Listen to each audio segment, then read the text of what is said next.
ಸ್ನೇಹಿತರೆ, ಕಥೆ ಪ್ರಾರಂಭವಾಗುತ್ತದೆ. ಇಲ್ಲಿ ನಾವು ಎಮ್ಮಾ ಎಂಬ ರೇಡಿಯೋ ಜಾಕಿಯನ್ನು ನೋಡುತ್ತೇವೆ. ಆಕೆ ತನ್ನ ಶೋನಲ್ಲಿ ಹುಡುಗಿಯರಿಗೆ ಹುಡುಗರ ವಿಷಯದಲ್ಲಿ ಹೇಗೆ ಜಾಗರೂಕರಾಗಿರಬೇಕು ಎಂದು ಉಚಿತ ಜ್ಞಾನ ನೀಡುತ್ತಿರುತ್ತಾಳೆ. ಆಕೆ ಹೇಳುತ್ತಾಳೆ, ಇವತ್ತಿನ ಕಾಲದ ಹುಡುಗರು ತುಂಬಾ ಫಾಸ್ಟ್ ಆಗಿದ್ದಾರೆ. ಹುಡುಗಿಯರನ್ನು ಡೇಟ್ಗೆ ಕರೆದುಕೊಂಡು ಹೋಗ್ತಾರೆ, ಆಮೇಲೆ ಅವರ ಜೊತೆ ಮಜಾ ಮಾಡಿ ಮರುದಿನವೇ ಅವರನ್ನು ಬಿಟ್ಟು ಬೇರೆ ಹುಡುಗಿಯ ಹಿಂದೆ ಹೋಗ್ತಾರೆ. ಅದಕ್ಕೆ ಹುಡುಗಿಯರು ತಮ್ಮ ಲೈಫ್ ಪಾರ್ಟ್ನರ್ ಆಯ್ಕೆ ಮಾಡುವ ಮುನ್ನ 100 ಬಾರಿ ಯೋಚನೆ ಮಾಡಬೇಕು. ಒಂದು ವೇಳೆ ನಿಮಗೊಬ್ಬ ಹುಡುಗ ಇಷ್ಟವಾದರೂ ಸಹ ಅವನು ಜವಾಬ್ದಾರಿಯುತನಾಗಿದ್ದಾನ, ಚೆನ್ನಾಗಿ ದುಡ್ಡು ಸಂಪಾದನೆ ಮಾಡ್ತಾನ ಅಂತ ಚೆಕ್ ಮಾಡಬೇಕು. ಜೊತೆಗೆ ಅವನಲ್ಲಿ ನಿಜವಾದ ಯೋಗ್ಯತೆ ಇದೆಯಾ ಅಂತ ನೋಡಬೇಕು. ಯಾಕಂದರೆ ಜವಾಬ್ದಾರಿ ಇಲ್ಲದ ಸಣ್ಣ ಮನಸ್ಸಿನ ಗಂಡಸರು ಯಾವಾಗಲೂ ಮೋಸಗಾರರೇ ಆಗಿರುತ್ತಾರೆ. ಆಕೆಯ ಈ ಬಕ್ಬಾಸ್ ಮಾತನ್ನು ಸೋಫಿಯಾ ಅನ್ನೋ ಹುಡುಗಿ ಕೂಡ ಕೇಳ್ತಿರುತ್ತಾಳೆ. ಆಕೆಗೆ ಇನ್ನು 1 ವಾರದಲ್ಲಿ ಪ್ಯಾಟ್ರಿಕ್ ಅನ್ನೋ ಫೈರ್ ಫೈಟರ್ ಜೊತೆ ಮದುವೆಯಾಗಬೇಕಿರುತ್ತದೆ. ಆದರೆ ಎಮ್ಮಾ ಮಾತುಗಳನ್ನು ಕೇಳಿ ಕೇಳಿ ಸೋಫಿಯಾ ಮನಸ್ಸಿನಲ್ಲಿ ಡೌಟ್ ಶುರುವಾಗುತ್ತದೆ. ಯಾಕಂದರೆ ಪ್ಯಾಟ್ರಿಕ್ ಆಕೆಯನ್ನು ಪ್ರೀತಿಸುತ್ತಿದ್ದರೂ ಸಹ ಅವನಲ್ಲಿ ಎಲ್ಲೋ ಒಂದು ಕಡೆ ಚಿಕ್ಕ ಮಕ್ಕಳ ತರ ಆಟವಾಡುವ ಬುದ್ಧಿಯಿತ್ತು. ಅವನು ಯಾವುದನ್ನೂ ಸೀರಿಯಸ್ ಆಗಿ ತಗೊಳ್ತಿರಲಿಲ್ಲ. ಅದಕ್ಕೆ ಸೋಫಿಯಾ ನೇರವಾಗಿ ಎಮ್ಮಾಗೆ ಕಾಲ್ ಮಾಡಿ, ಇನ್ನು 1 ವಾರದಲ್ಲಿ ನನ್ನ ಬಾಯ್ಫ್ರೆಂಡ್ ಜೊತೆ ಮದುವೆ ಇದೆ. ಆದರೆ ಅವನು ಜವಾಬ್ದಾರಿಯುತ ಮನುಷ್ಯ ಅಂತ ನಂಗೆ ಅನ್ನಿಸುತ್ತಿಲ್ಲ. ಯಾಕಂದರೆ ಅವನು ಯಾವಾಗಲೂ ತನ್ನ ಫ್ರೆಂಡ್ಸ್ ಜೊತೆನೆ ಸುತ್ತಾಡ್ತಿರ್ತಾನೆ ಎಂದು ಹೇಳುತ್ತಾಳೆ. ಇದನ್ನು ಕೇಳಿದ ಎಮ್ಮಾ, ನಿನಗಿಂತ ಹೆಚ್ಚಾಗಿ ತನ್ನ ಫ್ರೆಂಡ್ಸ್ಗೆ ಪ್ರಾಮುಖ್ಯತೆ ಕೊಡುವಂಥ ಗಂಡಸನ್ನು ನೀನು ಅಸಾಲ್ಟ್ ಮದುವೆಯಾಗಬಾರದು. ಅವನನ್ನು ಮರೆತು ಬಿಡು, ಯಾರಾದರೂ ಶ್ರೀಮಂತ ಮತ್ತು ಜವಾಬ್ದಾರಿಯುತ ಗಂಡಸನ್ನು ಲೈನ್ ಹಾಕು ಎಂದು ಸಲಹೆ ನೀಡುತ್ತಾಳೆ. ಇದನ್ನು ಕೇಳಿ ಸೋಫಿಯಾಗೆ ಕೂಡ ನಾನು ಪ್ಯಾಟ್ರಿಕ್ಗಿಂತ ಇನ್ನೂ ಒಳ್ಳೆ ಗಂಡಸಿಗೆ ಅರ್ಹಳು ಅನಿಸಲು ಶುರುವಾಗುತ್ತದೆ. ಇತ್ತ ಎಮ್ಮಾಳ ಈ ಶೋ ಅನ್ನು ಪ್ಯಾಟ್ರಿಕ್ ಕೂಡ ಕೇಳ್ತಿರ್ತಾನೆ. ಸೋಫಿಯಾ ಧ್ವನಿ ಕೇಳಿದ ತಕ್ಷಣವೇ ಅವನಿಗೆ ತನ್ನ ಬ್ಯಾಂಡ್ ಭಜಂತ್ರಿ ಬಾರಿಸುವುದು ಗ್ಯಾರಂಟಿ ಅಂತ ಅರ್ಥವಾಗುತ್ತದೆ. ಆಮೇಲೆ ಆಗುವುದು ಕೂಡ ಹಾಗೆಯೇ. ಮರುದಿನದಿಂದ ಸೋಫಿಯಾ ಅವನನ್ನು ಸಿಗುವುದು, ಅವನ ಫೋನ್ ಕಾಲ್ ರಿಸೀವ್ ಮಾಡುವುದು ಎಲ್ಲವನ್ನೂ ಬಂದ್ ಮಾಡುತ್ತಾಳೆ. ಆಮೇಲೆ ಒಂದು ದಿನ ಪ್ಯಾಟ್ರಿಕ್ ಕೆಲಸಕ್ಕೆ ಹೋಗುವಾಗ ದಾರಿಯಲ್ಲಿ ಸೋಫಿಯಾ ಸಿಗುತ್ತಾಳೆ. ಅವನು ಆಕೆಯನ್ನು ಕರೆಯುತ್ತಾನೆ, ಆದರೆ ಸೋಫಿಯಾ ಇಗ್ನೋರ್ ಮಾಡಿ ಹೋಗುತ್ತಾಳೆ. ಇದನ್ನು ನೋಡಿ ಪ್ಯಾಟ್ರಿಕ್ಗೆ ಮಗಜೋಸ್ತಿಯಾಗಿ ಸೋಫಿಯಾ ಹತ್ತಿರ ಹೋಗಿ, ಯಾಕೆ ಹೀಗೆ ಮಾಡ್ತಿದ್ದೀಯಾ? ನಾವಿಬ್ಬರು ಎಷ್ಟು ಖುಷಿಯಾಗಿದ್ವಿ, ಇನ್ನೇನು ಮುಂದಿನ ವಾರ ಮದುವೆ ಕೂಡ ಇತ್ತು, ಸಡನ್ ಆಗಿ ನಿನಗೆ ಏನಾಯ್ತು ಎಂದು ಕೇಳ್ತಾನೆ. ಅದಕ್ಕೆ ಸೋಫಿಯಾ, ನಾನು ಇನ್ಮೇಲೆ ನಿನ್ನನ್ನು ಮದುವೆಯಾಗಲು ಸಾಧ್ಯವಿಲ್ಲ, ನಮ್ಮ ರಿಲೇಶನ್ಶಿಪ್ ಮುಗಿದು ಹೋಯ್ತು ಎಂದು ಮುಖಕ್ಕೆ ಹೊಡೆದಂತೆ ಹೇಳುತ್ತಾಳೆ. ಇದನ್ನು ಕೇಳಿ ಪ್ಯಾಟ್ರಿಕ್ಗೆ ದಿಲ್ ಬ್ರೇಕ್ ಆಗುತ್ತದೆ. ಅವನು ಮನಸ್ಸಿನಲ್ಲೇ ಆ ರೇಡಿಯೋ ಜಾಕಿ ಎಮ್ಮಾಗೆ ಗಿಲ್ಟಿಯಾಗಿ ಬೈಯಲು ಶುರು ಮಾಡುತ್ತಾನೆ. ಈ ಮುಂಡೆದೆಯಿಂದಲೇ ನನ್ನ ಮದುವೆ ಮುರಿದು ಬಿದ್ದಿದ್ದು ಎಂದು ಶಪಿಸುತ್ತಾನೆ. ಆಮೇಲೆ ಒಡೆದ ಮನಸ್ಸಿನಿಂದ ತನ್ನ ಅಪಾರ್ಟ್ಮೆಂಟ್ಗೆ ಹಿಂತಿರುಗುತ್ತಾನೆ. ಆ ಅಪಾರ್ಟ್ಮೆಂಟ್ ಹೇಗಿತ್ತೆಂದರೆ, ಅಲ್ಲಿ ನಮ್ಮ ಇಂಡಿಯನ್ ಕಮ್ಯುನಿಟಿಯ ಬಹಳಷ್ಟು ಜನ ವಾಸಿಸುತ್ತಿದ್ದರು. ಅವನ ಅಪಾರ್ಟ್ಮೆಂಟ್ ಕೆಳಗಿನ ಫ್ಲೋರ್ನಲ್ಲಿ ಸಮೋಸಾ ಕೆಫೆ ನಡೆಸುವ ಒಂದು ಇಂಡಿಯನ್ ಫ್ಯಾಮಿಲಿ ಇತ್ತು. ಅವರು ಪ್ಯಾಟ್ರಿಕ್ನನ್ನು ತಮ್ಮ ಮನೆಯ ಸದಸ್ಯನಂತೆಯೇ ನೋಡ್ತಿದ್ರು. ಆಗ ಪ್ಯಾಟ್ರಿಕ್ನ ಕಳೆಗುಂದಿದ ಮುಖ ನೋಡಿ ಬಬ್ಲು ಬರ್ಮುಡಾ, ಮಚ್ಚ, ಎಲ್ಲಾ ಹುಡುಗಿಯರು ಇಷ್ಟೇನೆ, ನೀನು ಚಿಂತೆ ಮಾಡಬೇಡ, ರೂಮ್ಗೆ ಹೋಗಿ ನೆಮ್ಮದಿಯಾಗಿ ನಿದ್ರೆ ಮಾಡು ಎಂದು ಸಮಾಧಾನ ಹೇಳುತ್ತಾನೆ. ಆದರೆ ಪ್ಯಾಟ್ರಿಕ್ ರೂಮ್ಗೆ ಹೋಗುವ ಬದಲು ಬಬ್ಲು ಬರ್ಮುಡಾನ ಮಗ ಅಜಯ್ ಆಂಡಲ್ನನ್ನು ಭೇಟಿಯಾಗಲು ಹೋಗುತ್ತಾನೆ. ಅವನು ಕಂಪ್ಯೂಟರ್ ಹ್ಯಾಕಿಂಗ್ನಲ್ಲಿ ಎಕ್ಸ್ಪರ್ಟ್ ಆಗಿದ್ದ. ಪ್ಯಾಟ್ರಿಕ್ ಅವನಿಗೆ ಎಮ್ಮಾಳಿಂದ ತನಗೆ ಸೋಫಿಯಾ ಬ್ರೇಕಪ್ ಮಾಡಿಕೊಂಡು ಹೋದದ್ದನ್ನು ಹೇಳ್ತಾನೆ. ಅದನ್ನು ಕೇಳಿ ಅಜಯ್ ಆಂಡಲ್, ಇಷ್ಟೆಲ್ಲ ಆದ ಮೇಲೆಯೂ ನೀನು ಆ ಎಮ್ಮಾಳನ್ನು ಸುಮ್ಮನೆ ಹೇಗೆ ಬಿಡ್ತೀಯಾ? ಆಕೆಗೆ ಸರಿಯಾಗಿ ಮಠಾಶ್ ಮಾಡಬೇಕು. ನಿನಗೆ ಓಕೆ ಅಂದ್ರೆ ನಾನು ಇದರಲ್ಲಿ ನಿನಗೆ ಹೆಲ್ಪ್ ಮಾಡ್ತೀನಿ ಎಂದು ಹೇಳಿ ಆತನಿಗೆ ಒಂದು ಪ್ಲಾನ್ ಕೊಡುತ್ತಾನೆ. ಅಜಯ್ ಆಂಡಲ್ ಪ್ಯಾಟ್ರಿಕ್ಗೆ ಒಂದು ನ್ಯೂಸ್ ಪೇಪರ್ ಕಟಿಂಗ್ ತೋರಿಸುತ್ತಾನೆ. ಅದರಲ್ಲಿ ಇನ್ನು 1 ವಾರದ ನಂತರ ಎಮ್ಮಾಗೆ ನಗರದ ದೊಡ್ಡ ಬಿಸಿನೆಸ್ ಮ್ಯಾನ್ ಧೂಮಕೇತು ಜೊತೆ ಮದುವೆ ನಡೆಯಲಿದೆ ಎಂಬ ಸುದ್ದಿ ಇರುತ್ತದೆ. ಅಜಯ್ ಹೇಳುತ್ತಾನೆ, ನಾನು ಎಮ್ಮಾಳ ಬರ್ತ್ ಸರ್ಟಿಫಿಕೇಟ್ನ ಎಲ್ಲಾ ಡೀಟೇಲ್ಸ್ ಸರ್ಕಾರಿ ವೆಬ್ಸೈಟ್ನಿಂದ ಹ್ಯಾಕ್ ಮಾಡಿದ್ದೇನೆ. ಜೊತೆಗೆ ಮ್ಯಾರೇಜ್ ರಿಜಿಸ್ಟ್ರಾರ್ ವೆಬ್ಸೈಟ್ ಅನ್ನು ಕೂಡ ಹ್ಯಾಕ್ ಮಾಡಿದ್ದೇನೆ. ನೀನು ಹಾ ಅಂದರೆ ಸಾಕು, ಎಮ್ಮಾಳ ಮದುವೆ ನಿನ್ನ ಜೊತೆಯಾಗಿದೆ ಅಂತ ರೆಕಾರ್ಡ್ ಚೇಂಜ್ ಮಾಡಿಬಿಟ್ಟೀನಿ.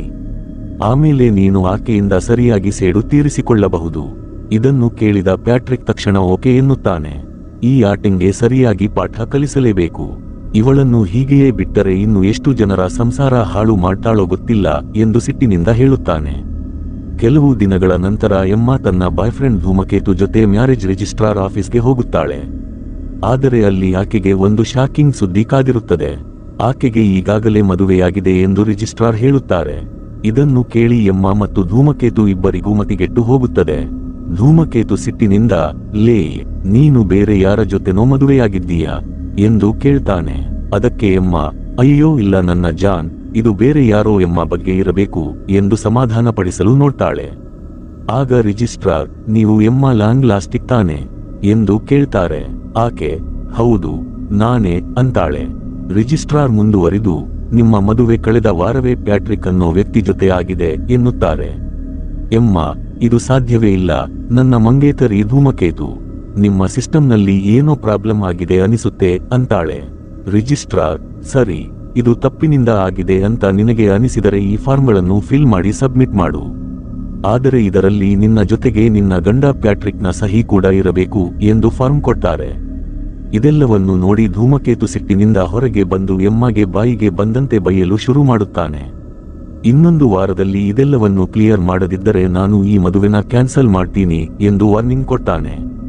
ಇದನ್ನು ಕೇಳಿ ಆ ಗೋಲ್ಡ್ ಡಿಗರ್ ಎಮ್ಮಗೆ ಎದೆ ಒಡೆದಂತಾಗುತ್ತದೆ. ನನ್ನ ಜಾನ್, ನೀನು ಟೆನ್ಷನ್ ತಗೋಬೇಡ, ನಾನು ಎಲ್ಲವನ್ನೂ ಸರಿ ಮಾಡ್ತೀನಿ, ನೀನು ಮದುವೆ ಶಾಪಿಂಗ್ ಕಡೆ ಗಮನ ಕೊಡು ಎಂದು ಹೇಳಿ ಆ ಫಾರ್ಮ್ಗಳನ್ನು ಹಿಡಿದುಕೊಂಡು ಪ್ಯಾಟ್ರಿಕ್ನನ್ನು ಹುಡುಕಲು ಹೊರಡುತ್ತಾಳೆ. ಆಕೆ ಮೊದಲು ಪ್ಯಾಟ್ರಿಕ್ ಮನೆಗೆ ಹೋಗುತ್ತಾಳೆ, ಆದರೆ ಅವನು ಅಲ್ಲಿರುವುದಿಲ್ಲ. ಅಲ್ಲಿರುವ ಒಬ್ಬ ಮುದುಕಿ ಆಂಟಿ, ಪ್ಯಾಟ್ರಿಕ್ ಪಕ್ಕದ ಪಬ್ನಲ್ಲಿ ಎಣ್ಣೆ ಹೊಡೆಯೋಕೆ ಹೋಗಿದ್ದಾನೆ ಎಂದು ಹೇಳ್ತಾರೆ. ಎಮ್ಮ ಹುಡುಕಿಕೊಂಡು ಆ ಪಬ್ಗೆ ಹೋಗುತ್ತಾಳೆ. ಅಲ್ಲಿ ಪ್ಯಾಟ್ರಿಕ್ ತನ್ನ ಫ್ರೆಂಡ್ಸ್ ಜೊತೆ ಸ್ನೂಕರ್ ಆಡುತ್ತಿರುತ್ತಾನೆ. ಆದರೆ ಎಮ್ಮಾಳನ್ನು ನೋಡಿದ ತಕ್ಷಣ ಪ್ಯಾಟ್ರಿಕ್ ಹೆದರಿ ಅವಳಿಂದ ಅಡಗಿಕೊಳ್ಳಲು ಯತ್ನಿಸುತ್ತಾನೆ. ಆದರೆ ಎಮ್ಮ ತನ್ನ ಫ್ರೆಂಡ್ ಜೊತೆ ಮಾತನಾಡುವುದನ್ನು ನೋಡಿ ತಕ್ಷಣ ಹೊರಗೆ ಬಂದು, ನಾನೇ ಪ್ಯಾಟ್ರಿಕ್, ಇವನು ನನ್ನ ಫ್ರೆಂಡ್ ಬಿರ್ಜು ಎಂದು ಪರಿಚಯ ಮಾಡಿಕೊಳ್ಳುತ್ತಾನೆ. ಎಮ್ಮ ಅವನಿಗೆ ತಪ್ಪಿನಿಂದ ನಮ್ಮಿಬ್ಬರ ಮದುವೆಯಾಗಿದೆ ಎಂದು ಹೇಳಲು ಟ್ರೈ ಮಾಡ್ತಾಳೆ. ಆದರೆ ಪ್ಯಾಟ್ರಿಕ್ ಬೇಕೆಂತಲೇ ಮ್ಯಾಟರ್ ಡೈವರ್ಟ್ ಮಾಡ್ತಾನೆ.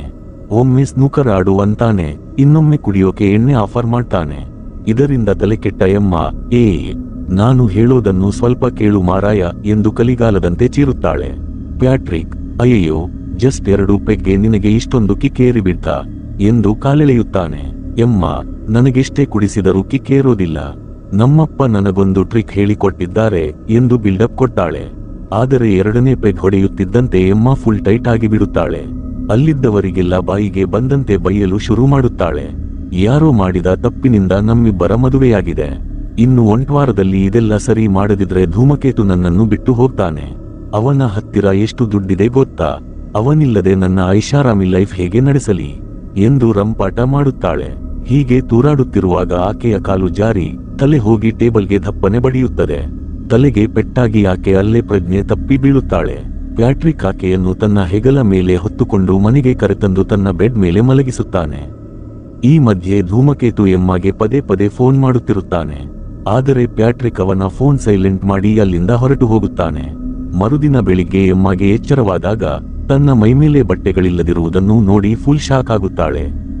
ಆಕೆ ಬೇಗ ಬೇಗ ಬಟ್ಟೆ ಹಾಕಿಕೊಂಡು ಅಲ್ಲಿಂದ ಓಡಿ ಹೋಗಲು ನೋಡುತ್ತಾಳೆ. ಅಷ್ಟರಲ್ಲಿ ಬಾಗಿಲಿಗೆ ಒಂದು ನೋಟ್ ಅಂಟಿಸಿರುವುದು ಕಣ್ಣಿಗೆ ಬೀಳುತ್ತದೆ. ಅದರಲ್ಲಿ ಪ್ಯಾಟ್ರಿಕ್, ನಿನ್ನೆ ರಾತ್ರಿ ನೀಡಿದ ಸಾಥ್ಗೆ ಥ್ಯಾಂಕ್ಸ್, ನನಗಂತೂ ಫುಲ್ ಮಜಾ ಬಂತು ಎಂದು ಬರೆದಿರುತ್ತಾನೆ. ಇದನ್ನು ಓದಿದ ಎಮ್ಮಗೆ ಪತಾರ ಹರಿದು ಹೋದಂತಾಗುತ್ತದೆ. ನಿನ್ನೆ ರಾತ್ರಿ ಕುಡಿದ ಮತ್ತಿನಲ್ಲಿ ಪ್ಯಾಟ್ರಿಕ್ ತನ್ನ ಜೊತೆ ಏನೇನು ಮಾಡಿಬಿಟ್ಟ ಅಂತ ಆಕೆಗೆ ಅನಿಸಲು ಶುರುವಾಗುತ್ತದೆ. ಆಕೆ ಗಡಿಬಿಡಿಯಲ್ಲಿ ಆಫೀಸ್ಗೆ ತಲುಪುತ್ತಾಳೆ. ಅಲ್ಲಿ ಆಕೆಯ ಸೆಕ್ರೆಟರಿ, ಮೇಡಮ್, ಬೆಳಿಗ್ಗೆಯಿಂದ ಧೂಮಕೇತು ಸರ್ 100 ಬಾರಿ ಫೋನ್ ಮಾಡಿದ್ದಾರೆ. ಇವತ್ತು ನಿಮ್ಮ ಮದುವೆ ಕೇಕ್ ಟೇಸ್ಟಿಂಗ್ಗೆ ಹೋಗಬೇಕಿತ್ತಂತೆ ಎಂದು ಹೇಳ್ತಾಳೆ. ಎಮ್ಮ ತಕ್ಷಣ ಧೂಮಕೇತುಗೆ ಕಾಲ್ ಮಾಡುತ್ತಿದ್ದಂತೆ ಅವನು ಆಕೆಯ ಮೇಲೆ ರೊಚ್ಚಿಗೆದ್ದು ಬಾಯಿಗೆ ಬಂದಂತೆ ಬೈಯಲು ಶುರು ಮಾಡುತ್ತಾನೆ. ಲೇ, ಇಡೀ ರಾತ್ರಿ ಎಲ್ಲಿ ಹಾಳಾಗಿ ಹೋಗಿದ್ದೆ? ಎಷ್ಟು ಸಲಿ ಫೋನ್ ಮಾಡಿದೆ ಗೊತ್ತಾ? ಒಂದು ಕಾಲ್ ಕೂಡ ರಿಸೀವ್ ಮಾಡ್ಲಿಲ್ಲ ಎಂದು ಗಿಲ್ಟಿಯಾಗಿ ಚೀರುತ್ತಾನೆ. ಎಮ್ಮ, ಸಾರಿ ಜಾನ್, ನಿನ್ನೆ ನೈಟ್ ಫ್ರೆಂಡ್ಸ್ ಜೊತೆ ಪಾರ್ಟಿ ಇತ್ತು, ಅಲ್ಲಿ ಸ್ವಲ್ಪ ಜಾಸ್ತಿಯೇ ಎಣ್ಣೆ ಆಯ್ತು. ಸರಿ, ನೀನು ಕೇಕ್ ಟೇಸ್ಟಿಂಗ್ಗೆ ಬರ್ತಿದ್ದೀಯಾ ತಾನೆ? ಇವತ್ತಿನ ಅಪಾಯಿಂಟ್ಮೆಂಟ್ ಮಿಸ್ ಆದ್ರೆ ಮತ್ತೆ 1 ತಿಂಗಳ ಮುಂಚೆ ಸಿಗಲ್ಲ ಅಂತಾಳೆ. ಅಷ್ಟರಲ್ಲಿ ಆಕೆಗೆ ಪ್ಯಾಟ್ರಿಕ್ನ ಕಾಲ್ ಕೂಡ ಬರುತ್ತದೆ. ಅವನು, ನಾನು ಎಲ್ಲಾ ಪೇಪರ್ಸ್ಗೂ ಸೈನ್ ಮಾಡಿದ್ದೀನಿ ಎಂದು ತಿಳಿಸುತ್ತಾನೆ. ಇತ್ತ ಧೂಮಕೇತು, ನನಗೆ ಇವತ್ತು ತುಂಬಾ ಕೆಲಸವಿದೆ, ಅದಕ್ಕೆ ಕೇಕ್ ಟೇಸ್ಟಿಂಗ್ಗೆ ನೀನೊಬ್ಬಳೇ ಹೋಗು ಎಂದು ಫೋನ್ ಇಡುತ್ತಾನೆ. ಎಮ್ಮ ಆಫೀಸ್ನಿಂದ ಹೊರಗೆ ಬರುವಷ್ಟರಲ್ಲಿ ಅಲ್ಲಿಗೆ ಪ್ಯಾಟ್ರಿಕ್ ಎಂಟ್ರಿ ಕೊಡುತ್ತಾನೆ. ಅವನು ಆ ಪೇಪರ್ಸ್ ತೋರಿಸಿ, ಬಾ ಬೇಗ ನೋಟರಿ ಆಫೀಸ್ಗೆ ಹೋಗಿ ಈ ಕೆಲಸ ಕ್ಲೋಸ್ ಮಾಡೋಣ ಅಂತಾನೆ. ಆದರೆ ಎಮ್ಮ, ನನಗೆ ಮೊದಲು ಕೇಕ್ ಟೇಸ್ಟಿಂಗ್ಗೆ ಹೋಗೋ ಕೆಲಸವಿದೆ ಎನ್ನುತ್ತಾಳೆ. ಅದನ್ನು ಕೇಳಿ ಪ್ಯಾಟ್ರಿಕ್, ನಾನು ನಿನ್ನ ಜೊತೆ ಬರಲ ಎಂದು ಕೇಳಿ ಜಬರ್ದಸ್ತಿಯಾಗಿ ಆಕೆಯ ಕಾರು ಹತ್ತಿ ಕುಳಿತುಕೊಳ್ಳುತ್ತಾನೆ. ಎಮ್ಮಗೆ ಅವನನ್ನು ಜೊತೆಯಲ್ಲಿ ಕರೆದುಕೊಂಡು ಹೋಗಲು ಇಷ್ಟವಿರಲಿಲ್ಲ.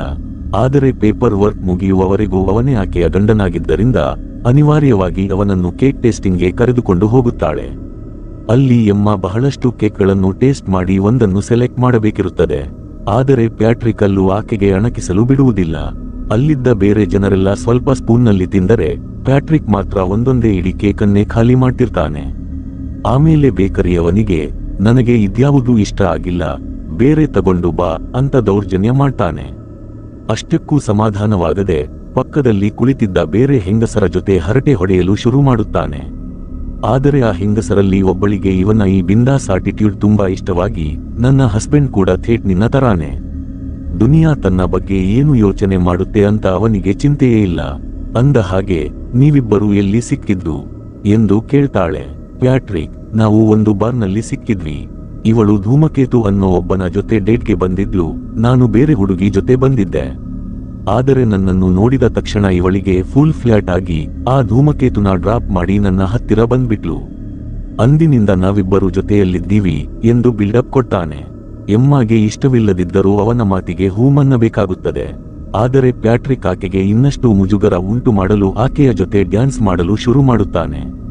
ಇದನ್ನು ನೋಡಿ ಅಲ್ಲಿದ್ದ ಉಳಿದ ಹೆಂಗಸರೆಲ್ಲ ಫುಲ್ ಖುಷಿಯಾಗಿ ಅವರು ಕೂಡ ಕುಣಿಯಲು ಶುರು ಮಾಡುತ್ತಾರೆ. ಆದರೆ ಎಮ್ಮಗೆ ಇದೆಲ್ಲ ಸರಿಯ ಎನಿಸುವುದಿಲ್ಲ. ಅದಕ್ಕೆ ಆಕೆ ಪ್ಯಾಟ್ರಿಕ್ನನ್ನು ಎಳೆದುಕೊಂಡು ನೋಟರಿ ಆಫೀಸ್ಗೆ ಬರುತ್ತಾಳೆ. ಅಲ್ಲಿ ಕೆಲಸ ಮಾಡುವ ವ್ಯಕ್ತಿ ಬೇರಾರೂ ಅಲ್ಲ, ಪ್ಯಾಟ್ರಿಕ್ನ ಫ್ರೆಂಡ್ ಬಬ್ಲು ಬರ್ಮುಡಾ ಆಗಿರುತ್ತಾನೆ. ಎಮ್ಮ ಅವನಿಗೆ ಎಲ್ಲಾ ಪೇಪರ್ಸ್ ತೋರಿಸಿ, ಇದನ್ನೆಲ್ಲ ಸರಿ ಮಾಡಲು ಎಷ್ಟು ಸಮಯ ಬೇಕಾಗಬಹುದು ಎಂದು ಕೇಳ್ತಾಳೆ. ಬರ್ಮುಡಾ, 1-2 ನಿಮಿಷ ಸಾಕು ಎನ್ನಲು ಹೋಗುತ್ತಾನೆ. ಆದರೆ ಹಿಂದಿನಿಂದ ಪ್ಯಾಟ್ರಿಕ್ ಸೈಕ್ ಮಾಡಿದ್ದನ್ನು ನೋಡಿ ತಕ್ಷಣ ಮಾತು ಬದಲಾಯಿಸಿ, ಮೊದಲು ನಾನಿದನ್ನೆಲ್ಲ ವೆರಿಫೈ ಮಾಡಬೇಕು, ಇದಕ್ಕೆ ಕೆಲವು ವಾರಗಳು ಅಥವಾ ತಿಂಗಳುಗಳೇ ಬೇಕಾಗಬಹುದು ಎನ್ನುತ್ತಾನೆ. ಇದನ್ನು ಕೇಳಿ ಎಮ್ಮಗೆ ತಲೆಬಿಸಿಯಾಗಿ, ಈ ಕೆಲಸವನ್ನು ಆದಷ್ಟು ಬೇಗ ಮುಗಿಸಿ ಎಂದು ಹೇಳಿ ಅಲ್ಲಿಂದ ಹೊರಟು ಹೋಗುತ್ತಾಳೆ. ಆಕೆ ಹೋದ ನಂತರ ಬರ್ಮುಡಾ ಪ್ಯಾಟ್ರಿಕ್ಗೆ ಬುದ್ಧಿ ಹೇಳುತ್ತಾನೆ, ಮಚ್ಚ, ನೀನು ಇದೆಲ್ಲವನ್ನು ಇಲ್ಲೇ ನಿಲ್ಲಿಸಬೇಕು. ಬೇರೆ ಯಾವುದಾದರೂ ಆಫೀಸರ್ಗೆ ಈ ವಿಷಯ ಗೊತ್ತಾದರೆ ನನ್ನ ಕೆಲಸವೇ ಹೊರಟು ಹೋಗುತ್ತದೆ. ಪ್ಯಾಟ್ರಿಕ್ ಕೂಡ ಅವನ ಮಾತಿಗೆ ಒಪ್ಪಿಕೊಂಡು, ಸರಿ, ನಾನು ಇವತ್ತೇ ಆಕೆಗೆ ಎಲ್ಲಾ ಪೇಪರ್ಸ್ಗೆ ಸೈನ್ ಮಾಡಿ ಕೊಟ್ಟು ಬಿಡ್ತೀನಿ ಎನ್ನುತ್ತಾನೆ. ಅದೇ ಸಂಜೆ ಎಮ್ಮ ಬರೆದ ಹೊಸ ಬುಕ್ ಲಾಂಚ್ ಪ್ರೋಗ್ರಾಂ ಇರುತ್ತದೆ. ಅದಕ್ಕಾಗಿ ಧೂಮಕೇತು ಒಂದು ಗ್ರ್ಯಾಂಡ್ ಪಾರ್ಟಿ ಅರೇಂಜ್ ಮಾಡಿರುತ್ತಾನೆ, ಯಾಕಂದರೆ ಆ ಸಾಹುಕಾರನ ಹತ್ತಿರ ಬೇಕಾದಷ್ಟು ದುಡ್ಡ ಇತ್ತಲ್ಲ. ಎಮ್ಮ ವಾಶ್ರೂಮ್ನಲ್ಲಿದ್ದಾಗ ಇವತ್ತು ಕೇಕ್ ಟೇಸ್ಟಿಂಗ್ನಲ್ಲಿ ಸಿಕ್ಕಿದ್ದ ಲಿಂಡಿ ಎಂಬ ಹೆಂಗಸು ಅಲ್ಲಿಗೆ ಬರುತ್ತಾಳೆ. ಆಕೆ ಎಮ್ಮಗೆ, ನಿನ್ನ ಮಂಗೇತರ್ ಕಂಪನಿಯಲ್ಲಿ ನನ್ನ ಹಸ್ಬೆಂಡ್ ತುಂಬಾ ದೊಡ್ಡ ಇನ್ವೆಸ್ಟ್ಮೆಂಟ್ ಮಾಡಿದ್ದಾರೆ. ನನ್ನ ಹಸ್ಬೆಂಡ್ ನಿಮ್ಮ ಕಂಪನಿಯ ಎಲ್ಲಾ ಶೇರ್ಗಳನ್ನು ಮಾರಾಟ ಮಾಡಲು ಯೋಚಿಸುತ್ತಿದ್ದಾರೆ. ಒಂದು ವೇಳೆ ಅವರು ಶೇರ್ಸ್ ಮಾರಿದರೆ ನಿನ್ನ ಮಂಗೇತರ್ ಕಂಪನಿ ಮುಚ್ಚಿ ಹೋಗಿ ಅವನು ಬೀದಿಗೆ ಬರ್ತಾನೆ. ಆದರೆ ನಾನು ನನ್ನ ಗಂಡನಿಗೆ ಪ್ಯಾಟ್ರಿಕ್ ಥೇಟ್ ನಿನ್ನಂತೆಯೇ ಇದ್ದಾನೆ ಅಂತ ತಿಳಿಸಿ ಹೇಳಿ ಶೇರ್ಸ್ ಮಾರದಂತೆ ತಡೆದಿದ್ದೇನೆ. ಕಾರ್ಲ್ ಒಪ್ಪಿಕೊಂಡಿದ್ದಾನೆ, ಆದರೆ ಅವನದ್ದೊಂದು ಕಂಡೀಷನ್ ಇದೆ. ಅವನು ಇವತ್ತು ನೈಟ್ ಪ್ಯಾಟ್ರಿಕ್ ಜೊತೆ ಡಿನ್ನರ್ ಮಾಡಲು ಬಯಸುತ್ತಿದ್ದಾನೆ ಎಂದು ತಿಳಿಸುತ್ತಾಳೆ. ಇದನ್ನು ಕೇಳಿ ಎಮ್ಮಗೆ ಎದೆಬಡಿತ ಜಾಸ್ತಿಯಾಗುತ್ತದೆ. ಏನು ಮಾಡಬೇಕೆಂದು ತಿಳಿಯುವುದಿಲ್ಲ. ಯಾಕಂದರೆ ಪ್ಯಾಟ್ರಿಕ್ ಏನಾದರೂ ಕಾರ್ಲ್ನನ್ನು ಭೇಟಿಯಾದರೆ ಇವನ ಈ ಹುಚ್ಚು ಬುದ್ಧಿ ನೋಡಿ ಕಾರ್ಲ್ ಶೇರ್ಗಳನ್ನು ತಕ್ಷಣ ಮಾರಿಬಿಡುತ್ತಾನೆ. ಆಗ ಧೂಮಕೇತು ಕಂಪನಿ ಮುಳುಗಿ ಹೋಗಿ ತಾನು ಅನುಭವಿಸುತ್ತಿರುವ ಐಷಾರಾಮಿ ಲೈಫ್ ಎಲ್ಲವೂ ಹಾಳಾಗಿ ಹೋಗುತ್ತದೆ ಎಂದು ಹೆದರುತ್ತಾಳೆ. ಆದರೆ ಲಕ್ ನೋಡಿ ಅದೇ ಸಮಯಕ್ಕೆ ಪ್ಯಾಟ್ರಿಕ್ ಎಲ್ಲಾ ಪೇಪರ್ಸ್ ಹಿಡಿದುಕೊಂಡು ಅಲ್ಲಿಗೆ ಬರುತ್ತಾನೆ. ಎಮ್ಮ ಅವನನ್ನು ನೋಡಿದ ತಕ್ಷಣ ಓಡಿ ಹೋಗಿ ತಬ್ಬಿಕೊಂಡು, ಸ್ವಲ್ಪ ಸಮಯದವರೆಗೆ ನೀನು ನನ್ನ ಮಂಗೇತರ್ ತರ ನಾಟಕ ಮಾಡಬೇಕು ಎಂದು ಅವನ ಕಿವಿಯಲ್ಲಿ ಪಿಸುಗುಡುತ್ತಾಳೆ. ಆಮೇಲೆ ಅವನನ್ನು ಲಿಂಡಿ ಮತ್ತು ಆಕೆಯ ಗಂಡ ಕಾರ್ಲ್ ಹತ್ತಿರ ಕರೆದುಕೊಂಡು ಹೋಗುತ್ತಾಳೆ. ಕಾರ್ಲ್, ಪಾರ್ಟಿಗೆ ಯಾಕೆ ಇಷ್ಟೊಂದು ಸಿಂಪಲ್ ಬಟ್ಟೆ ಹಾಕಿಕೊಂಡು ಬಂದಿದ್ದೀಯಾ ಎಂದು ಕೇಳ್ತಾನೆ. ಪ್ಯಾಟ್ರಿಕ್, ನಾನು ಸ್ವಲ್ಪ ಮುಂಚೆಯಷ್ಟೇ ಸ್ನೂಕರ್ ಆಡ್ತಿದ್ದೆ. ಮೇಲಾಗಿ ನನಗೆ ಈ ಬೇರೆ ಶ್ರೀಮಂತರ ತರ ಪೋಸ್ ಕೊಡುವ ಜೀವನ ಇಷ್ಟವಿಲ್ಲ ಎಂದು ಬಿಂದಾಸ್ ಆಗಿ ಉತ್ತರ ಕೊಡ್ತಾನೆ. ಇದನ್ನು ಕೇಳಿ ಕಾರ್ಲ್ ಫುಲ್ ಇಂಪ್ರೆಸ್ ಆಗಿ ಇಬ್ಬರ ಮಧ್ಯೆ ಫ್ರೆಂಡ್ಶಿಪ್ ಶುರುವಾಗುತ್ತದೆ. ಇಷ್ಟರಲ್ಲಿ ಧೂಮಕೇತು ಇದೆಲ್ಲವನ್ನು ನೋಡಿ ತಕ್ಷಣ ಅಲ್ಲಿಗೆ ಬಂದು ಕಾರ್ಲ್ಗೆ ತನ್ನ ಪರಿಚಯ ಮಾಡಿಕೊಳ್ಳಲು ನೋಡ್ತಾನೆ. ಆದರೆ ಅವನು ಏನಾದರೂ ಹೇಳುವ ಮುಂಚೆಯೇ ಎಮ್ಮ ಮಧ್ಯಪ್ರವೇಶಿಸಿ, ಇವನು ನನ್ನ ತಮ್ಮ ನುನ್ನುಲಾಲ್. ಇವನಿಗೆ ಚಿಕ್ಕಂದಿನಲ್ಲಿ ಬುದ್ಧಿ ಸ್ವಲ್ಪ ಕಮ್ಮಿ ಇತ್ತು, ಅದಕ್ಕೆ ಈ ಹೆಸರು ಇಟ್ಟೆವು. ಆದರೆ ನನಗೆ ಇವನೆಂದರೆ ತುಂಬಾ ಪ್ರೀತಿ ಎಂದು ಧೂಮಕೇತುಗೆ ತಮ್ಮ ನ ಪಟ್ಟ ಕಟ್ಟಿಬಿಡುತ್ತಾಳೆ. ಇದನ್ನು ಕೇಳಿ ಧೂಮಕೇತುಗೆ ಮೈಯೆಲ್ಲ ಉರಿದು ಹೋಗುತ್ತದೆ. ಅವನು ಎಮ್ಮಾಳನ್ನು ಪಕ್ಕಕ್ಕೆ ಕರೆದುಕೊಂಡು ಹೋಗಿ, ಲೇ, ನನಗೆ ತಮ್ಮನನ್ನಾಗಿ ಮಾಡಿಬಿಟ್ಟೆಯಾ? 2 ದಿನದ ಮುಂಚೆಯಷ್ಟೇ ನನ್ನ ಜೊತೆ ಡ್ಯೂಯೆಟ್ ಹಾಡ್ತಿದ್ದೆ ಎಂದು ಸಿಟ್ಟಿನಿಂದ ಚೀರುತ್ತಾನೆ. ಎಮ್ಮಾ, ಅಯ್ಯೋ ಜಾನ್, ನೀನು ತಪ್ಪು ತಿಳಿಬೇಡ ಎಂದು ಕಂಪನಿಯನ್ನು ಉಳಿಸಲು ಇದೆಲ್ಲ ನಾಟಕ ಮಾಡುತ್ತಿರುವುದಾಗಿ ನಿಜ ವಿಷಯ ತಿಳಿಸುತ್ತಾಳೆ. ಇವತ್ತು ಒಂದು ನೈಟ್ ಕೊನೆಯದಾಗಿ ಪ್ಯಾಟ್ರಿಕ್ನನ್ನು ಮಿಸ್ಟರ್ ಕಾರ್ಲ್ ಜೊತೆ ಡಿನ್ನರ್ಗೆ ಕರೆದುಕೊಂಡು ಹೋಗುತ್ತೇನೆ. ಆಮೇಲೆ ಪ್ಯಾಟ್ರಿಕ್ ಮತ್ತು ನನ್ನ ನಡುವೆ ಎಲ್ಲವೂ ಮುಗಿದು ಹೋಗುತ್ತದೆ ಎಂದು ಸಮಾಧಾನಪಡಿಸುತ್ತಾಳೆ. ಧೂಮಕೇತು ಕೂಡ ಅನಿವಾರ್ಯವಾಗಿ ಒಪ್ಪಿಕೊಳ್ಳುತ್ತಾನೆ. ಆಮೇಲೆ ಎಮ್ಮಾ ಪ್ಯಾಟ್ರಿಕ್ನನ್ನು ಡಿನ್ನರ್ಗೆ ಕರೆದುಕೊಂಡು ಹೋಗಲು ಹೊರಗೆ ಬರುವಷ್ಟರಲ್ಲಿ ಎಮ್ಮಾ ಹೊರಗೆ ಬಂದಾಗ ಪ್ಯಾಟ್ರಿಕ್ ಈಗಾಗಲೇ ಅಲ್ಲಿಂದ ಹೊರಟು ಹೋಗಿರುವುದು ಆಕೆಗೆ ಗೊತ್ತಾಗುತ್ತದೆ. ಆಕೆ ಅವನಿಗೆ ಕಾಲ್ ಮಾಡುತ್ತಾಳೆ, ಆದರೆ ಪ್ಯಾಟ್ರಿಕ್ ಫೋನ್ ರಿಸೀವ್ ಮಾಡುವುದಿಲ್ಲ. ಅದಕ್ಕಾಗಿ ಆಕೆ ಅವನಿಗೆ ಒಂದು ವಾಯ್ಸ್ ಮೆಸೇಜ್ ಕಳುಹಿಸುತ್ತಾಳೆ. ನನ್ನ ಇಡೀ ಕೆರಿಯರ್ ಮತ್ತು ಮದುವೆ ಈ ಡಿನ್ನರ್ ಮೇಲೆ ನಿಂತಿದೆ. ನೀನು ಬರದಿದ್ದರೆ ನಾನು ಪೂರ್ತಿ ಹಾಳಾಗಿ ಹೋಗ್ತೀನಿ ಎಂದು ಕಳವಳದಿಂದ ಹೇಳುತ್ತಾಳೆ. ಮುಂದೆ ಡಿನ್ನರ್ ಸಮಯದಲ್ಲಿ ಲಿಂಡಿ ಮತ್ತು ಕಾರ್ಲ್ ಎಮ್ಮಾಳ ಬಳಿ ಪ್ಯಾಟ್ರಿಕ್ ಬಗ್ಗೆ ವಿಚಾರಿಸಿದಾಗ ಆಕೆ ಸಬೂಬು ಹೇಳುತ್ತಾ ಪ್ಯಾಟ್ರಿಕ್ಗೆ ಅರ್ಜೆಂಟ್ ಕೆಲಸ ಬಂದು ಜಪಾನ್ಗೆ ಹೋಗಬೇಕಾಯಿತು ಎಂದು ಸುಳ್ಳು ಹೇಳ್ತಾಳೆ. ಆದರೆ ಅಷ್ಟರಲ್ಲೇ ಪ್ಯಾಟ್ರಿಕ್ ಕೂಡ ಅಲ್ಲಿಗೆ ಪ್ರತ್ಯಕ್ಷನಾಗುತ್ತಾನೆ. ಅವನನ್ನು ನೋಡಿ ಮಿಸ್ಟರ್ ಕಾರ್ಲ್, ಯಾರಾದರೂ ತನಗೆ ಸಿಕ್ಕ ಇಷ್ಟೊಂದು ಸುಂದರವಾದ ಮಂಗೇತರ್ನನ್ನು ಹೀಗೆ ಕಾಯಿಸ್ತಾರಾ ಎಂದು ತಮಾಷೆ ಮಾಡ್ತಾನೆ. ಪ್ಯಾಟ್ರಿಕ್, ಗೊತ್ತು, ಈ ಡಿನ್ನರ್ ನನ್ನ ಕಂಪನಿ ಮತ್ತು ಕೆರಿಯರ್ಗೆ ತುಂಬಾ ಮುಖ್ಯ ಅಂತ. ಆದರೆ ನಾನು ಬಂದಿರೋ ಜಾಗದಲ್ಲಿ ಕುಟುಂಬಕ್ಕೆ ಮೊದಲ ಪ್ರಾಮುಖ್ಯತೆ ಕೊಡ್ತೀವಿ. ಅದಕ್ಕೆ ನಾನು ನಿಮ್ಮನ್ನು ಡಿನ್ನರ್ಗೆ ಕರೆಯೋಕೆ ಬಂದಿಲ್ಲ, ಬದಲಾಗಿ ನಮ್ಮ ಫ್ಯಾಮಿಲಿ ಫಂಕ್ಷನ್ಗೆ ಇನ್ವೈಟ್ ಮಾಡಲು ಬಂದಿದ್ದೀನಿ ಎನ್ನುತ್ತಾನೆ. ಇದನ್ನು ಕೇಳಿ ಮಿಸ್ಟರ್ ಕಾರ್ಲ್ ಕೂಡ ಒಪ್ಪಿಕೊಳ್ಳುತ್ತಾನೆ. ಆಮೇಲೆ ಅವರೆಲ್ಲರೂ ಪ್ಯಾಟ್ರಿಕ್ ಜೊತೆ ಅವನ ಫ್ಯಾಮಿಲಿ ಫಂಕ್ಷನ್ಗೆ ಹೊರಡುತ್ತಾರೆ. ನಿಜಕ್ಕೂ ಅಲ್ಲಿ ಪ್ಯಾಟ್ರಿಕ್ನ ಇಂಡಿಯನ್ ನೆರೆಹೊರೆಯವನಾದ ಬರ್ಮುಡಾನ ಮಗ ಅಜಯ್ ಆಂಡಲ್ನ ಮದುವೆ ಇರುತ್ತದೆ. ಆ ಬಿಳಿ ಸಾಹೇಬರು ಮೊದಲ ಬಾರಿಗೆ ಇಂಡಿಯನ್ ಮದುವೆ ನೋಡುತ್ತಿರುತ್ತಾರೆ. ಎಲ್ಲೆಲ್ಲೂ ಕುಣಿತ, ಹಾಡು, ಸಂಭ್ರಮದ ವಾತಾವರಣ ನೋಡಿ ಅವರೆಲ್ಲ ಫುಲ್ ಖುಷಿಯಾಗಿ ಎಲ್ಲರ ಜೊತೆ ಹೆಜ್ಜೆ ಹಾಕಲು ಶುರು ಮಾಡುತ್ತಾರೆ. ಡ್ಯಾನ್ಸ್ ಮಾಡುತ್ತಿರುವಾಗ ಎಮ್ಮಾ ಪ್ಯಾಟ್ರಿಕ್ಗೆ, ನನಗೆ ಹೆಲ್ಪ್ ಮಾಡಿ ಇಲ್ಲಿಗೆ ಕರೆದುಕೊಂಡು ಬಂದಿದ್ದಕ್ಕೆ ಥ್ಯಾಂಕ್ಸ್. ನಾನು ನಿನ್ನ ಬಗ್ಗೆ ಏನು ಯೋಚನೆ ಮಾಡಿದ್ದೆನೋ ನೀನು ಅದಕ್ಕಿಂತ ಫುಲ್ ಡಿಫರೆಂಟ್ ಎಂದು ಹೇಳ್ತಾಳೆ. ಪ್ಯಾಟ್ರಿಕ್ ಕೂಡ, ನಾನು ಕೂಡ ನಿನ್ನ ಬಗ್ಗೆ ಮೊದಲು ಬೇರೆ ತರಾನೇ ಅಂದುಕೊಂಡಿದ್ದೆ, ಆದ್ರೆ ನೀನು ತುಂಬಾ ಒಳ್ಳೆಯವಳು ಎಂದು ಹೇಳಿ ಪ್ರೀತಿಯಿಂದ ಆಕೆಯನ್ನು ಕಿಸ್ ಮಾಡಲು ಮುಂದಾಗುತ್ತಾನೆ. ಆದರೆ ಎಮ್ಮಾ ಹಿಂದೆ ಸರಿದು, ನನಗೆ ಇದನ್ನು ಮಾಡಲು ಸಾಧ್ಯವಿಲ್ಲ ಎಂದು ಹೇಳಿ ಅಲ್ಲಿಂದ ಹೊರಟು ಹೋಗುತ್ತಾಳೆ. ಆ ರಾತ್ರಿ ಎಮ್ಮಾಗೆ ತುಂಬಾ ಕನ್ಫ್ಯೂಷನ್ ಶುರುವಾಗುತ್ತದೆ. ಆಕೆಗೆ ಯಾವುದು ಸರಿ, ಯಾವುದು ತಪ್ಪು ಅಂತ ಅರ್ಥವಾಗುವುದಿಲ್ಲ. ಆಕೆ ಧೂಮಕೇತುನನ್ನು ಪ್ರೀತಿಸುತ್ತಿದ್ದಳು, ಆದರೆ ಈಗ ಆಕೆಗೆ ಪ್ಯಾಟ್ರಿಕ್ ಕೂಡ ಇಷ್ಟವಾಗಲು ಶುರುವಾಗಿದ್ದ. ಅದಕ್ಕಾಗಿ ಮರುದಿನ ಈ ವಿಷಯದ ಬಗ್ಗೆ ಮಾತನಾಡಲು ತನ್ನ ಅಪ್ಪನ ಮನೆಗೆ ಹೋಗುತ್ತಾಳೆ. ಅವನು ಆಕೆಯ ಸಾಕು ತಂದೆಯಾಗಿದ್ದರೂ ಎಮ್ಮಾಳ ತಾಯಿ ತೀರಿಕೊಂಡ ಮೇಲೆಯೂ ಆಕೆಯನ್ನು ತುಂಬಾ ಪ್ರೀತಿಯಿಂದ ಸಾಕಿರುತ್ತಾನೆ. ಎಮ್ಮಾ ಅವನ ಬಳಿ, ನನಗೆ ಯಾರನ್ನು ಸೆಲೆಕ್ಟ್ ಮಾಡಬೇಕು ಅಂತ ಅರ್ಥವಾಗುತ್ತಿಲ್ಲ ಎಂದು ತನ್ನ ಗೊಂದಲ ತೋಡಿಕೊಳ್ಳುತ್ತಾಳೆ. ಅದಕ್ಕೆ ಅಪ್ಪ, ಮಗಳೇ, ನೀನು ಯಾವಾಗಲೂ ನಿನ್ನ ಮನಸ್ಸಿನ ಮಾತು ಕೇಳಬೇಕು. ನಿನ್ನ ಮನಸ್ಸು ಏನು ಹೇಳುತ್ತೋ ಅದನ್ನೇ ಮಾಡು ಎಂದು ಬುದ್ಧಿ ಹೇಳುತ್ತಾನೆ. ಆದರೆ ಅದೇ ಸಮಯಕ್ಕೆ ಅಲ್ಲಿಗೆ ಎಮ್ಮಾಗಿಂತಲೂ ತುಂಬಾ ಚಿಕ್ಕ ವಯಸ್ಸಿನ ಹುಡುಗಿಯೊಬ್ಬಳು ಬರುತ್ತಾಳೆ. ಅದನ್ನು ನೋಡಿ ಎಮ್ಮಾಗೆ ತನ್ನ ಅಪ್ಪ ಈ ಹುಡುಗಿಯ ಜೊತೆ ಚಿನ್ನಾಟ ಆಡುತ್ತಿದ್ದಾನೆ ಎಂದು ಅರ್ಥವಾಗಿ ಫುಲ್ ಸಿಟ್ಟು ಬರುತ್ತದೆ. ಆಕೆ ಅಪ್ಪನಿಗೆ ಏನು ಹೇಳದೆ ಅಲ್ಲಿಂದ ರೊಚ್ಚಿಗೆದ್ದು ಹೊರಟು ಹೋಗುತ್ತಾಳೆ. ಆಮೇಲೆ ಆಕೆ ಧೂಮಕೇತುನನ್ನು ಭೇಟಿಯಾಗುತ್ತಾಳೆ. ಅವನು, ಆ ಪೇಪರ್ಸ್ ಏನಾಯ್ತು ಎಂದು ಕೇಳ್ತಾನೆ.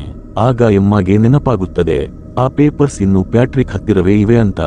ಆಕೆ ಧೂಮಕೇತುಗೆ, ಇವತ್ತು ಪ್ಯಾಟ್ರಿಕ್ನನ್ನು ಮೀಟ್ ಮಾಡಿ ಆ ಎಲ್ಲಾ ಪೇಪರ್ಸ್ ತಗೊಳ್ತೀನಿ ಅಂತಾಳೆ. ಆದರೆ ಧೂಮಕೇತು, ಇನ್ಮೇಲೆ ನೀನು ಈ ವಿಷಯದ ಬಗ್ಗೆ ತಲೆ ಕೆಡಿಸಿಕೊಳ್ಳಬೇಡ. ನೀನು ಬರೀ ಮದುವೆ ಶಾಪಿಂಗ್ ಕಡೆ ಗಮನ ಕೊಡು, ಬಾಕಿ ವಿಷಯವನ್ನು ನಾನು ನೋಡ್ಕೊಳ್ತೀನಿ ಎನ್ನುತ್ತಾನೆ. ನಿಜಕ್ಕೂ ಧೂಮಕೇತುಗೆ ಪ್ಯಾಟ್ರಿಕ್ ಕೂಡ ಎಮ್ಮಾಳನ್ನು ಇಷ್ಟಪಡುತ್ತಿದ್ದಾನೆ ಮತ್ತು ಇವರಿಬ್ಬರ ಮದುವೆ ಮುರಿಯಲು ಟ್ರೈ ಮಾಡ್ತಿದ್ದಾನೆ ಎಂದು ಅರ್ಥವಾಗಿರುತ್ತದೆ. ಅದಕ್ಕೆ ಅವನು ಈ ವಿಷಯವನ್ನು ತಾನೇ ಹ್ಯಾಂಡಲ್ ಮಾಡಲು ಡಿಸೈಡ್ ಮಾಡ್ತಾನೆ. ಅವನು ನೇರವಾಗಿ ಪ್ಯಾಟ್ರಿಕ್ನನ್ನು ಭೇಟಿಯಾಗಲು ಹೋಗಿ, ನನಗೆ ನಿನ್ನ ಎಂದು ಹೇಳುತ್ತಾನೆ. ಧೂಮಕೇತು, ಆ ಮ್ಯಾರೇಜ್ ಸರ್ಟಿಫಿಕೇಟ್ನಲ್ಲಿ ಏನೇ ಗೊಂದಲವಾಗಿದ್ದರೂ ಅದನ್ನು ನೀನೇ ಮಾಡಿದ್ದೀಯಾ ಅಂತ ನನಗೆ ಡೌಟ್ ಇದೆ. ಯಾಕಂದರೆ ನೀನು ಕೂಡ ಎಮ್ಮಾಳನ್ನು ಪ್ರೀತಿಸಲು ಶುರು ಮಾಡಿದ್ದೀಯಾ. ಆದರೆ ಒಂದು ನೆನಪಿರಲಿ, ಎಮ್ಮಾಳನ್ನು ನನ್ನಿಂದ ಕಸಿಯಲು ನೋಡಿದರೆ ನಿನ್ನ ಕೆರಿಯರನ್ನೇ ಹಾಳು ಮಾಡಿಬಿಡ್ತೀನಿ ಎಂದು ಪ್ಯಾಟ್ರಿಕ್ಗೆ ಬೆದರಿಕೆ ಹಾಕುತ್ತಾನೆ. ಇದನ್ನು ಕೇಳಿ ಪ್ಯಾಟ್ರಿಕ್ಗೆ ಎದೆ ಹೊಡೆದುಕೊಂಡಂತಾಗುತ್ತದೆ. ಯಾಕಂದರೆ ಅಷ್ಟೊಂದು ದೊಡ್ಡ ಬಿಸಿನೆಸ್ ಮ್ಯಾನ್ ಜೊತೆ ಪಂಗ ತಗೊಳ್ಳುವ ತಾಕತ್ತು ಅವನಿಗೆ ಇರಲಿಲ್ಲ. ಜೊತೆಗೆ ಈ ಹ್ಯಾಕಿಂಗ್ ವಿಷಯದಲ್ಲಿ ಅಜಯ್ ಆಂಡಲ್ ಕೂಡ ಭಾಗಿಯಾಗಿದ್ದಾನೆ ಅಂತ ಗೊತ್ತಾದರೆ ಆ ಬಡಪಾಯಿ ಜೈಲಿಗೆ ಹೋಗಬೇಕಾಗುತ್ತದೆ ಎಂಬ ಭಯವೂ ಇತ್ತು. ಅದಕ್ಕಾಗಿ ಅವನು ಮನೆಗೆ ಬಂದು ಎಮ್ಮಾಗೆ ಸಂಬಂಧಿಸಿದ ಪ್ರತಿಯೊಂದು ವಸ್ತುವನ್ನು ಕಸದ ಬುಟ್ಟಿಗೆ ಎಸೆಯುತ್ತಾನೆ. ಆದರೆ ಆಕೆಯ ಪುಸ್ತಕವನ್ನು ಮಾತ್ರ ಎಸೆಯುವುದಿಲ್ಲ. ಅದನ್ನು ಓದುತ್ತಾ ಎಮ್ಮಾಳ ಎಲ್ಲಾ ಪೇಪರ್ಸ್ ತಗೊಂಡು ಆಕೆಯ ಆಫೀಸ್ಗೆ ಹೋಗುತ್ತಾನೆ. ಅಲ್ಲಿ ಎಮ್ಮಾಳ ಸಂಸಾರ ಒಡೆಯುವ ರೇಡಿಯೋ ಶೋ ನಡೆಯುತ್ತಿರುತ್ತದೆ. ಪ್ಯಾಟ್ರಿಕ್ ಆಫೀಸ್ ಹೊರಗೆ ನಿಂತುಕೊಂಡು ಆಕೆಯ ಶೋ ನಂಬರ್ಗೆ ಕಾಲ್ ಮಾಡಿ, ನಿನ್ನ ಬುಕ್ನಲ್ಲಿ ನೀನು ತುಂಬಾ ವಿಷಯಗಳನ್ನು ತಪ್ಪಾಗಿ ಬರೆದಿದ್ದೀಯಾ. ನಿನ್ನ ಪ್ರಕಾರ ಯಾವ ಹುಡುಗನೂ ಹುಡುಗಿಗೆ ಯೋಗ್ಯನೇ ಅಲ್ಲ ಎಂದು ನೇರವಾಗಿ ಹೇಳ್ತಾನೆ. ಇದನ್ನು ಕೇಳಿ ಎಮ್ಮಗೆ ಸಿಟ್ಟು ಬಂದು ಶೋ ಬಂದ್ ಮಾಡಿ ಹೊರಗೆ ಬಂದು ಪ್ಯಾಟ್ರಿಕ್ ಜೊತೆ ಜಗಳವಾಡಲು ಶುರು ಮಾಡ್ತಾಳೆ. ಎಲ್ಲಾ ಹುಡುಗರು ಒಂದೇ ತರ, ಮೊದಲು ಹುಡುಗಿಯರನ್ನು ಯೂಸ್ ಮಾಡ್ಕೊಳ್ತಾರೆ, ಆಮೇಲೆ ಒಂಟಿಯಾಗಿ ಬಿಟ್ಟು ಹೋಗ್ತಾರೆ ಅಂತಾಳೆ. ಪ್ಯಾಟ್ರಿಕ್, ನಿನ್ನ ಲೈಫ್ನಲ್ಲಿ ನಡೆದದ್ದು ಎಲ್ಲ ಹುಡುಗಿಯರ ಲೈಫ್ನಲ್ಲೂ ನಡೆಯಬೇಕಿಲ್ಲ. ಹುಡುಗಿ ಬರೀ ದುಡ್ಡಿಗೆ ಮಾತ್ರ ಪ್ರೀತಿ ಮಾಡಿದರೆ ಹುಡುಗ ಬಿಟ್ಟು ಹೋಗದೆ ಇನ್ನೇನು ಮಾಡ್ತಾನೆ ಎನ್ನುತ್ತಾನೆ.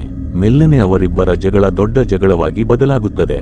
ಆದರೆ ತಕ್ಷಣ ಪ್ಯಾಟ್ರಿಕ್ ಅಲ್ಲೇ ಎಮ್ಮಗೆ ಕಿಸ್ ಮಾಡಲು ಶುರು ಮಾಡುತ್ತಾನೆ. ಎಮ್ಮ ಕೂಡ ಹುಚ್ಚಿಯಂತೆ ಅವನಿಗೆ ಕಿಸ್ ಮಾಡ್ತಾಳೆ.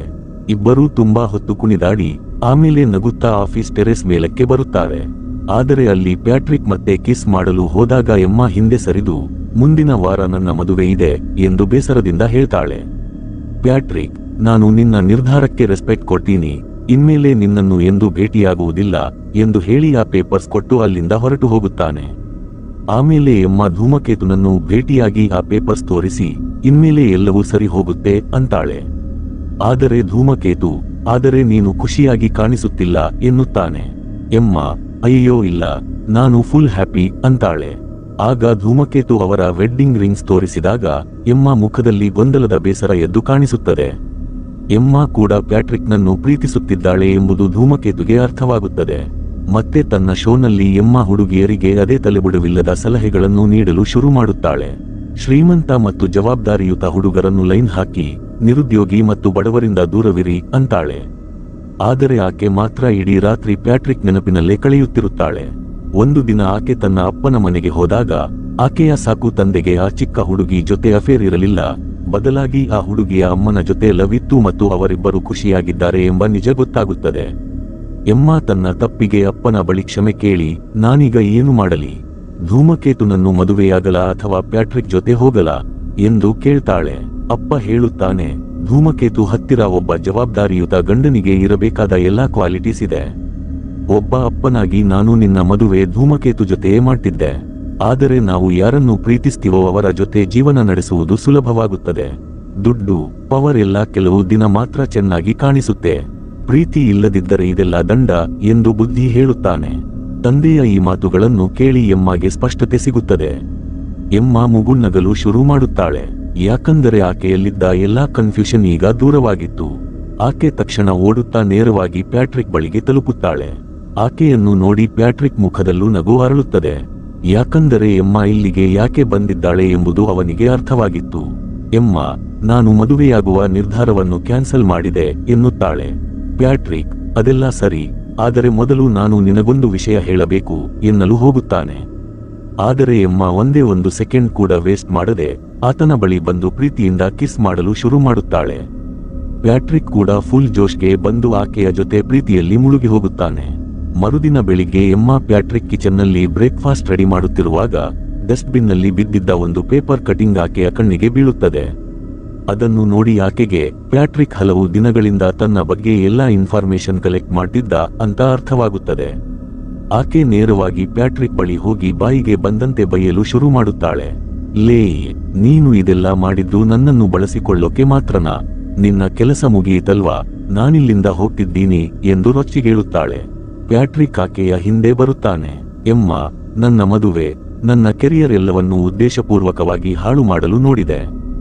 ನಾನು ಎಲ್ಲರಿಗೂ ನಿನ್ನಂಥವರಿಂದ ದೂರವಿರಿ ಅಂತ ಸಲಹೆ ಕೊಟ್ಟಿದ್ದೆ, ಆದ್ರೆ ನಾನೇ ಈ ಬಲೆಯಲ್ಲಿ ಬಿದ್ದು ಬಿಟ್ಟೆ ಎಂದು ಚೀರಿದಾಗ ಪ್ಯಾಟ್ರಿಕ್ ಆಕೆಯನ್ನು ತಡೆದು, ನಿನಗೆ ಆ ಶಾಪ್ನಲ್ಲಿ ಆ ಹುಡುಗಿ ಕಾಣಿಸ್ತಿದ್ದಾಳ, ಆಕೆಯ ಜೊತೆ ನನ್ನ ಮದುವೆ ನಡೆಯಬೇಕಿತ್ತು. ಆದರೆ ನಿನ್ನ ಆ ನಾಲಾಯಕ್ ಸಲಹೆಗಳನ್ನು ಕೇಳಿ ಆಕೆ ನನ್ನ ಜೊತೆ ಬ್ರೇಕಪ್ ಮಾಡಿಕೊಂಡಳು ಎಂದು ನಿಜ ವಿಷಯ ತಿಳಿಸುತ್ತಾನೆ. ಮುಂದುವರಿದು, ನಿನಗೆ ಪರಿಚಯವೇ ಇಲ್ಲದ ವ್ಯಕ್ತಿಯ ಬಗ್ಗೆ ಅವನು ಕೆಟ್ಟವನು ಅಂತ ಹೇಗೆ ಹೇಳ್ತೀಯ? ನಿನಗೂ ಹೀಗೆಯೇ ಆದಾಗ ಅದರ ನೋವು ಏನೆಂದು ತಿಳಿಯಲಿ ಅಂತ ನಾನು ನಿನಗೆ ಪಾಠ ಕಲಿಸಲು ಹೀಗೆ ಮಾಡಿದೆ ಎಂದು ಹೇಳುತ್ತಾನೆ. ಎಮ್ಮ, ಸರಿ, ನೀನು ಸೇಡು ತೀರಿಸಿಕೊಂಡೆ, ನೀನೇ ಗೆದ್ದೆ ಎಂದು ಹೇಳಿ ಅಲ್ಲಿಂದ ಹೊರಟು ಹೋಗುತ್ತಾಳೆ. ಆಕೆ ನೇರವಾಗಿ ಧೂಮಕೇತು ಬಳಿ ಹೋಗಿ, ನಾನು ನಿನ್ನನ್ನು ಮದುವೆಯಾಗಲು ರೆಡಿ ಇದ್ದೇನೆ ಅಂತಾಳೆ. ಇದನ್ನು ಕೇಳಿ ಧೂಮಕೇತು ಖುಷಿಯಾಗಿ, ನೀನು ಮದುವೆ ಮುರಿಯಲು ಬಂದಿದ್ದೀಯಾ ಅಂದುಕೊಂಡಿದ್ದೆ ಅಂತಾನೆ. ಎಮ್ಮ, ಇಲ್ಲ ನನ್ನ ಜಾನ್, ನಾನು ನಿನ್ನನ್ನೇ ಮದುವೆಯಾಗೋದು ಎಂದು ಹೇಳಿ ಅವನನ್ನು ತಬ್ಬಿಕೊಳ್ಳುತ್ತಾಳೆ. ಆಮೇಲೆ ಆಕೆ ತನ್ನ ರೇಡಿಯೋ ಶೋನಲ್ಲಿ ಹುಡುಗಿಯರಿಗೆ, ಯಾರು ತಮ್ಮ ಕನಸಿನ ರಾಜಕುಮಾರನ ಹಿಂದೆ ಹೋಗಬೇಡಿ, ಬದಲಾಗಿ ರಿಯಲ್ ಲೈಫ್ನ ಜವಾಬ್ದಾರಿಯುತ ಗಂಡಸನ್ನು ಮದುವೆಯಾಗಿ ಎಂದು ಸಲಹೆ ನೀಡುತ್ತಾಳೆ. ಆದರೆ ಹೀಗೆ ಹೇಳುವಾಗ ಆಕೆಯ ಮುಖದಲ್ಲಿ ಒಂದು ರೀತಿಯ ಬೇಸರವಿತ್ತು. ತನಗೆ ತಾನೇ ಸಮಜಾಯಿಷಿ ಕೊಟ್ಟುಕೊಳ್ಳುತ್ತಿರುವಂತೆ ಕಾಣಿಸುತ್ತಿತ್ತು. ಇತ್ತ ಪ್ಯಾಟ್ರಿಕ್ ಕೂಡ ತುಂಬಾ ಬೇಸರದಲ್ಲಿದ್ದ. ಅವನು ಎಮ್ಮಾಳನ್ನು ಮರೆಯಲು ತುಂಬಾ ಟ್ರೈ ಮಾಡ್ತಾನೆ, ಆದರೆ ಸಾಧ್ಯವಾಗುವುದಿಲ್ಲ. ಒಂದು ದಿನ ಅವನು ಎಮ್ಮಾಳ ಶೋಗೆ ಕಾಲ್ ಮಾಡಿ, ನಾನು ಒಬ್ಬ ಹುಡುಗಿಯನ್ನು ಪ್ರೀತಿಸಿದೆ, ಆದರೆ ನಾಳೆ ಆಕೆಯ ಮದುವೆ ಬೇರೆಯವನ ಜೊತೆ ಇದೆ. ಆಕೆ ಅವನ ಜೊತೆ ಖುಷಿಯಾಗಿದ್ದರೆ ನನಗೂ ಖುಷಿಯೇ. ನಾನು ಆಕೆಯನ್ನು ಎಷ್ಟು ಪ್ರೀತಿಸ್ತಿದ್ದೆ ಅಂತ ಜಸ್ಟ್ ಹೇಳೋಣ ಅಂತ ಕಾಲ್ ಮಾಡಿದೆ ಎನ್ನುತ್ತಾನೆ.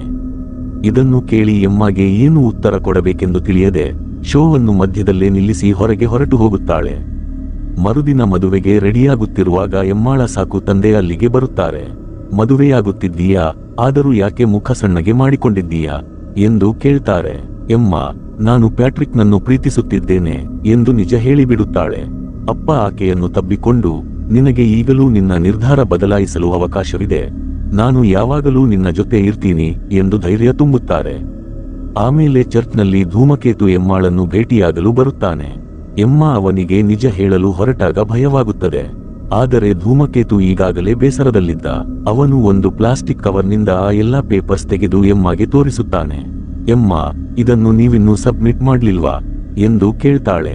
ಧೂಮಕೇತು, ನಾನು ನಿನ್ನನ್ನು ಪ್ರೀತಿಸ್ತೀನಿ, ಆದರೆ ನೀನು ಪ್ಯಾಟ್ರಿಕ್ನನ್ನು ಪ್ರೀತಿಸ್ತಿದ್ದೀಯಾ ಅನ್ನೋ ಸತ್ಯ ತಿಳಿದುಕೊಳ್ಳಲಾರದಷ್ಟು ದಡ್ಡನೇನೂ ಅಲ್ಲ. ಇವತ್ತು ನೀನು ನನ್ನನ್ನು ಮದುವೆಯಾದರೂ ಖುಷಿಯಾಗಿರಲು ಸಾಧ್ಯವಿಲ್ಲ. ನನಗೆ ನೀನು ಖುಷಿಯಾಗಿರಬೇಕು ಅಷ್ಟೇ ಮುಖ್ಯ ಎಂದು ಹೇಳಿ ಆಕೆಯನ್ನು ತಬ್ಬಿಕೊಳ್ಳುತ್ತಾನೆ. ಎಮ್ಮ ಕಣ್ಣೀರಿಡುತ್ತಾ ಅವನಿಗೆ ಥ್ಯಾಂಕ್ಸ್ ಹೇಳ್ತಾಳೆ. ಆದರೆ ಚರ್ಚ್ನಲ್ಲಿ ಕುಳಿತಿರುವ ಗೆಸ್ಟ್ಗಳನ್ನು ಕಳುಹಿಸುವುದು ಹೇಗೆ ಎಂಬ ದೊಡ್ಡ ಪ್ರಾಬ್ಲಮ್ ಎದುರಾಗುತ್ತದೆ. ಎಮ್ಮ ಯೋಚಿಸಿ ತಕ್ಷಣ ಫೈರ್ ಅಲಾರಾಂ ಆನ್ ಮಾಡುತ್ತಾಳೆ. ಬೆಂಕಿ ಬಿದ್ದಿದೆ ಎಂದು ಹೆದರಿ ಚರ್ಚ್ನಲ್ಲಿದ್ದ ಗೆಸ್ಟ್ಸ್ ಎಲ್ಲರೂ ಓಡಿ ಹೋಗುತ್ತಾರೆ. ಇತ್ತ ಚರ್ಚ್ನಲ್ಲಿ ಬೆಂಕಿ ಬಿದ್ದಿದೆ ಎಂಬ ಸುದ್ದಿ ತಿಳಿಯುತ್ತಿದ್ದಂತೆ ಪ್ಯಾಟ್ರಿಕ್ ಮತ್ತು ಅವನ ಫೈರ್ ಫೈಟರ್ ಟೀಮ್ ಗಾಡಿ ತಗೊಂಡು ಅಲ್ಲಿಗೆ ಬರುತ್ತದೆ. ಆದರೆ ಚರ್ಚ್ ತಲುಪಿದಾಗ ಎಮ್ಮ ಮದುವೆಯ ಬಟ್ಟೆಯಲ್ಲೇ ತನಗಾಗಿ ಕಾಯುತ್ತಿರುವುದನ್ನು ನೋಡಿ ಪ್ಯಾಟ್ರಿಕ್ಗೆ ಫುಲ್ ಖುಷಿಯಾಗುತ್ತದೆ. ನನಗೆ ಗೊತ್ತಿತ್ತು, ನೀನು ನನ್ನ ಹತ್ತಿರ ಬಂದೇ ಬರ್ತೀಯಾ ಎಂದು ಹೇಳಿ ಇಬ್ಬರು ಪ್ರೀತಿಯಿಂದ ತಬ್ಬಿಕೊಳ್ಳುತ್ತಾರೆ. ಆಮೇಲೆ ಪ್ಯಾಟ್ರಿಕ್ನ ಫೈರ್ ಟ್ರಕ್ ಹಿಂದೆ ಜೋತಾಡಿಕೊಂಡು ಇಬ್ಬರು ಅಲ್ಲಿಂದ ಹೊರಟು ಹೋಗುತ್ತಾರೆ. ಗೆಳೆಯರೇ, ಇಲ್ಲಿಗೆ ಈ ಕಥೆ ಮುಕ್ತಾಯವಾಗುತ್ತದೆ.